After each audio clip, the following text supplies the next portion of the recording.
नमस्कार, आप देख रहे हैं न्यूज़ 24। आपके साथ मैं हूं अभिलाषा पाठक। बात होगी बजट की, जो आम लोगों के लिए मिला जुला रहा है। कुछ सामान महंगे हुए हैं तो कुछ चीजें सस्ती भी हुई हैं। लेकिन सबसे पहले बात कर लेते हैं इनकम टैक्स की, जिसमें सरकार ने नौकरी पेशा लोगों को राहत देने की कोशिश की है और 7 लाख रुपए तक की इनकम टैक्स फ्री के दायरे में रखी गई है। और इसी के साथ टैक्स स्लैब में भी बदलाव किया गया है। आखिर टैक्स का पूरा गुणागणित क्या है और आपकी जेब पर इसका क्या असर होगा, आइए आपको दिखाते हैं। देश के आम बजट पर सबकी निगाहें जमी थी। नौकरी पेशा राहत की उम्मीद कर रहे थे और बजट करीब करीब उनकी उम्मीदों के आसपास ही रहा। सरकार ने टैक्स स्लैब में बदलाव किया है, जिससे नौकरी पेशा लोगों को राहत मिली है।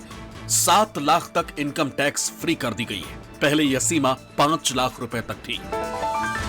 इस बार के बजट में सरकार ने नौकरी पेशा लोगों को बड़ी राहत दी है। इसे समझने के लिए हमारे साथ स्टूडियो में मौजूद है विपिन जैन जी। आप सीए हैं, टैक्स एक्सपर्ट हैं। इन्हीं से समझते हैं इस नए टैक्स स्लैब के मायने क्या है। विपिन जी, नया टैक्स स्लैब, जो नया टैक्स स्लैब है उसको हम न्यू टैक्स रिजीम भी बोलेंगे और उसके साथ नया टैक्स स्लैब भी बोलेंगे इस बजट का। और उसके अंदर है कि 3 लाख तक कोई टैक्स नहीं लग रहा है। 3 से 6 लाख पे 5% टैक्स लगेगा, 6 से 9 लाख पे 10% टैक्स लगेगा, 9 से 12 पे 15% है और 12 से 15 करने पे उसको 20% हो जाता है और 15 लाख से इनकम इंक्रीज होगी तो 30% टैक्स हो जाएगा। तो ये न्यू टैक्स रिजीम का नया टैक्स स्लैब है इस बजट का। वो जो खत्म किया वो 20 से 25 नहीं हुआ, 20 से सीधा 30 हुआ है। 30%। 20 से 25 पहले हुआ करता था, अब 20 से सीधा 30 हो गया। ठीक है, लेकिन पहले क्या था इसे भी समझना जरूरी है। ये तो आपने नया टैक्स रिजीम देख लिया, अब पुराने टैक्स रिजीम को विपिन जी बताएं जरा। 2.5 लाख तक की इनकम पर कोई टैक्स नहीं देना पड़ता पहले था। जो न्यू टैक्स रिजीम थी पुराने साल के अंदर, उसमें क्या था कि 2.5 लाख तक कोई टैक्स नहीं था। 2.5 से 5 लाख होने पे 5% टैक्स था। 5 से 7.5 होने पे 10% टैक्स था। 7.5 से 10 लाख तक होने तक 15% टैक्स था और 10 से 12.5 पे 20% टैक्स था। 12.5 से 15 पे 25% टैक्स था और 15 लाख से ऊपर होने पे 30% टैक्स था। मतलब दोनों टैक्स स्लैब्स की बात करूँ तो 15 लाख से ऊपर पे तो 30% ही टैक्स है। दोनों में अगर डिफरेंस करें, नया टैक्स स्लैब या रिजीम और पुराना टैक्स स्लैब, दोनों को हम कैसे, कहाँ फायदा हो रहा है टैक्स पेयर का, या कोई अगर अपना फायदा ढूंढे तो वो कहाँ कैसे ढूंढे? देखिए, अगर मैं न्यू टैक्स रिजीम की बात करता हूँ दोनों सालों के बजट की, तो पहले तो 2.5 लाख का गैप हुआ करता था, अब उसको बढ़ा के इन्होंने 3 लाख कर दिया। First thing.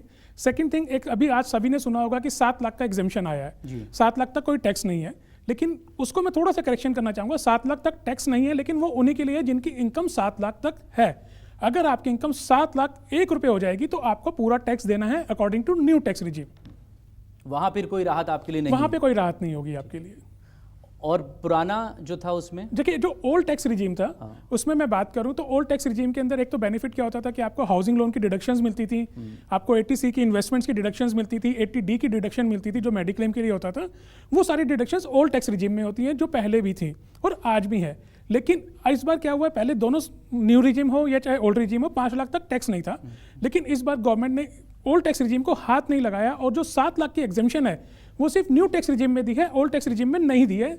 इट मीन्स जो ओल्ड टैक्स रिजीम ऑप्ट करेगा उसको इस बजट में कोई चेंजेस नहीं मिले हैं। नमस्कार, मैं हूं मानक गुप्ता। अगर आपको हमारा ये वीडियो पसंद आया हो तो इसे लाइक और शेयर जरूर करें और हाँ, हमें सब्सक्राइब और फॉलो करना ना भूलें ताकि आप देश और दुनिया की कोई खबर मिस ना करें। तो जुड़े रहिए हमारे साथ और देखते रहिए न्यूज़ 24।